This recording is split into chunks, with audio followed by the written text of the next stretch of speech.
ಯಾವ ದೇಶದಲ್ಲಿದ್ದೇವೆ ಅಂತೇಳಿ ನಮ್ಮನ್ನು ನಾವು ಪ್ರಶ್ನೆ ಮಾಡ್ಕೊಳ್ತಕ್ಕಂಥ ಪರಿಸ್ಥಿತಿಗೆ ರಾಜ್ಯದಲ್ಲಿರ್ತಕ್ಕಂಥ ಕಾಂಗ್ರೆಸ್ ಸರ್ಕಾರ ದೂಡ್ತಾ ಇದೆ.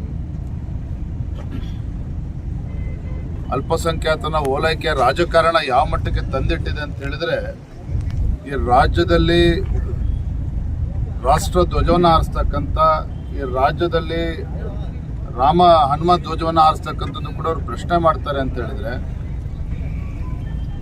ಬಹುಶಃ ಇದು ಅಧಿಕಾರದ ಮದ ಇವತ್ತು ಏರಿರ್ತಕ್ಕಂಥದ್ದು. ಹಾಗಾಗಿ ಈ ರೀತಿ ರಾಜ್ಯ ಸರ್ಕಾರ ನಡ್ಕೊಳ್ತಾ ಇದೆ. ಸರ್, ಸಿದ್ಧಗಂಗಾ ಶ್ರೀಗಳಿಗೆ ಭಾರತ ಅಂತ ಕೊಡಬೇಕಾಗಿತ್ತು ರಾಜ್ಯದ ಬಹುತೇಕ ಕಡೆ ಅಭಿಮಾನ ಹಿಂದಿನಿಂದ ಕೂಡ ಇದ್ರ ಬಗ್ಗೆ ಚರ್ಚೆ ನಡೀತಾ ಇದೆ. ಎಲ್ಲದಕ್ಕೂ ಕೂಡ ಸಮಯ ಕೂಡಿ ಬರಬೇಕು. ಬರೋದ್ರಿಂದ ಒಳ್ಳೇದಾಗ್ತದೆ. ಒಳ್ಳೆ ವಿಶ್ವಾಸ. ಸಿಟಿ ರವಿಯವರು ಒಂದು ಮಾತಾಡ್ತಾರೆ, ನಾವು ರಾಜಕೀಯ ಷಡ್ಯಂತ್ರಗಳಿಗೆ ನಾವು ಅಭಿವೃದ್ಧಿ ಮಾಡಿಲ್ಲ ಅಂತಲ್ಲ, ನಾವು ಪಿತೂರಿಗೆ ಒಳಗಾದ್ವಿ ನಾನು ಮತ್ತು ಪ್ರೀತಮ್ ಗೌಡ ಅಂತ ಅವರು.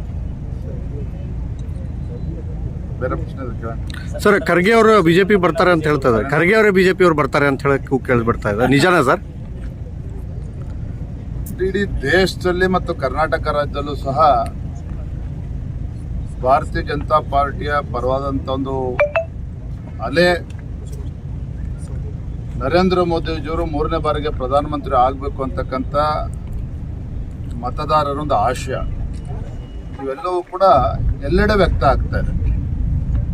ಮೊನ್ನೆ ಪಾರ್ಲಿಮೆಂಟಲ್ಲಿ, ಲೋಕಸಭೆನಲ್ಲೂ ಕೂಡ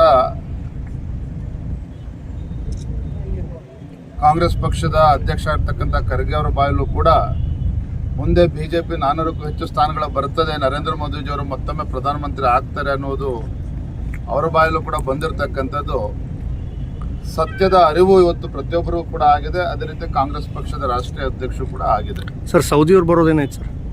ಲಕ್ಷ್ಮಣ್ ಸೌದಿ ಅವರು ಬಿಜೆಪಿ ಸೇರ್ತಾರೆ. ನಮಸ್ಕಾರ, ಧನ್ಯವಾದ. Thank you.